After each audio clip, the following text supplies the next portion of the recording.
पुन्हा एकदा अमृताने आमची मान अभिमानाने उंचावली. ऋणानुबंध परीक्षेत जिल्हा गुणवत्ता यादीत तिचा नंबर आला. आज तिचा सत्कार समारंभ होता. पण जसा काही माझाच सत्कार आहे अशी भावना मनात होती. खरंच आपलं स्वप्न आपली मुलं पूर्ण करतात. त्यांच्यात आपलं बालपण आपल्याला आठवते. मलाही काही वेळासाठी वाटलं की जर आम्ही लहान असताना अशी परीक्षा झाली असत्या तर किती बरे झाले असते.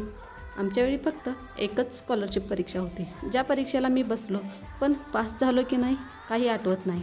पण माझी मुलगी आज मला तो आनंद मिळवून देते. हा कार्यक्रम झाल्यानंतर तिच्या फरमाईशीनुसार आम्ही गेलो गोड काहीतरी घ्यायला. मला घ्यायचे होते पेढे, पण अमृताने गुलाबजामुनचा हट्ट केला. तेव्हा गुलाबजाम घेऊन घरी आलो. तिचे बक्षीस पाहून आदिती व गौरवसुद्धा खूप खुश झाले.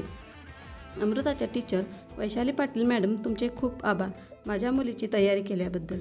तसेच शाळेचे सुद्धा आभार. ऋणानुबंध परिवाराचे सुद्धा आभार. तुमच्या या उपक्रमामुळे मुलांची भविष्यातील स्पर्धा परीक्षांची तयारी होते.